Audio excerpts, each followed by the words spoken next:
Hello friends, welcome to Home Food zone.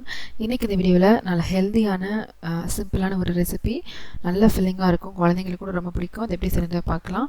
இது செய்கிறதுக்கு ஒரு மிக்சிங் பவுல் எடுத்துக்கோங்க. இதில் 1 கப் அளவுக்கு பாசிப்பயிறு எடுத்திருக்கேன். இதே கப்பில் 1/2 கப் அளவுக்கு உளுந்து சேர்த்துக்கோங்க. நான் தோல் எடுத்த உளுந்து சேர்த்துருக்கேன், நீங்கள் தோலோடு கூட சேர்த்துக்கலாம். ஒரு 1/2 டீஸ்பூன் அளவு வெந்தயம் சேர்த்து தேவையான அளவு தண்ணி விட்டு நல்லா 2-3 தடவை சுத்தமாக கழுவிட்டு எடுத்துக்கோங்க. நல்லா அந்த பயிரை கழுவி எடுத்ததும் இப்போ இதில் தண்ணி ஊற்றி ஒரு 5 மணி நேரம் நம்ம ஊற வச்சு எடுத்துக்கலாம். டைம் இருந்ததுன்னா நீங்கள் ஓவர் நைட் கூட ஊற வச்சு எடுத்துக்கலாம். நீங்கள் குறைஞ்சது ஒரு 5 மணி நேரமாவது ஊற வச்சு எடுக்கணும். இந்த பருப்பு எல்லாமே நல்லா ஊறினதும் இது கூட சேர்க்கறதுக்காக 1/2 கப் அளவுக்கு வெள்ளை அவல் இல்லை சிகப்பு அவல் எது வேணாலும் எடுத்துக்கலாம். ஒரு 5 நிமிஷம் மட்டும் இந்த பருப்பை நம்ம ஊற வச்சு எடுத்துக்கலாம்.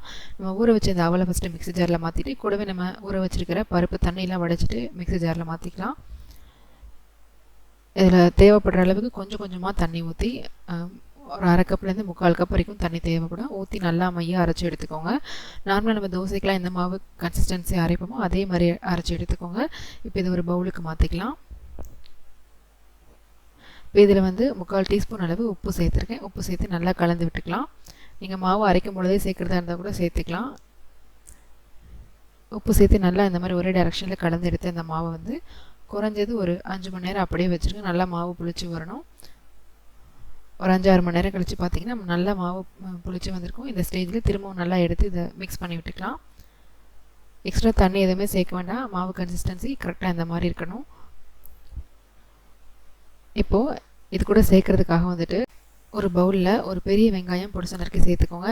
ஒரு மீடியம் சைஸ் கேரட் பொடிசா நறுக்கினது, நல்லா ஒரு 1/4 கப் அளவுக்கு காளான் சேர்த்துருக்கேன், பொடிசா கட் பண்ணி சேர்த்துக்கோங்க. ஒரு சின்ன சைஸ் தக்காளி பொடிசா கட் பண்ணது, 1/4 கப் அளவு கொத்தமல்லி இலை சேர்த்துட்டு உப்பு ஒரு 1/4 டீஸ்பூன் அளவு, மிளகுத்தூள் ஒரு 1/2 டீஸ்பூன் அளவு சேர்த்து நல்லா கலந்துக்கோங்க.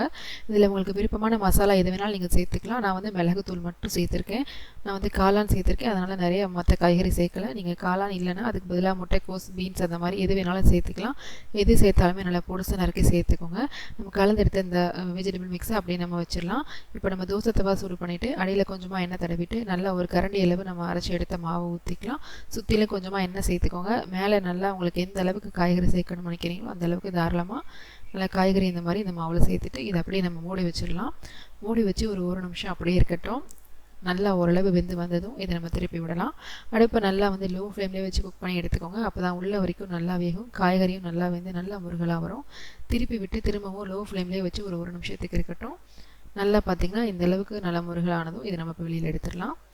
இதே மாதிரியே 2வது ஊற்றும் போது அடியில் கொஞ்சமாக எண்ணெய் இல்லைனா நெய் தடவிட்டு மாவு ஊற்றி மேலே காய்கறி போட்டு சுட்டு எடுத்துக்கோங்க. நல்லா சுட சுட தேங்காய் சட்னியோட நல்ல காம்பினேஷனாக இருக்கும். கண்டிப்பாக இதே மாதிரி நீங்களும் செஞ்சு பாருங்கள். இந்த ரெசிபி உங்களுக்கு பிடிச்சிருந்ததுன்னா லைக் பண்ணுங்கள், ஷேர் பண்ணுங்கள், கமெண்ட் பண்ணுங்கள். கண்டிப்பாக ஹோம் ஃபுட் ஜோனுக்கு சப்ஸ்கிரைப் பண்ண மறக்காதீங்க. நாளைக்கு இதே மாதிரி நல்ல ரெசிபியோட உங்களை மீட் பண்ணுறேன். அது வரைக்கும் பாய்.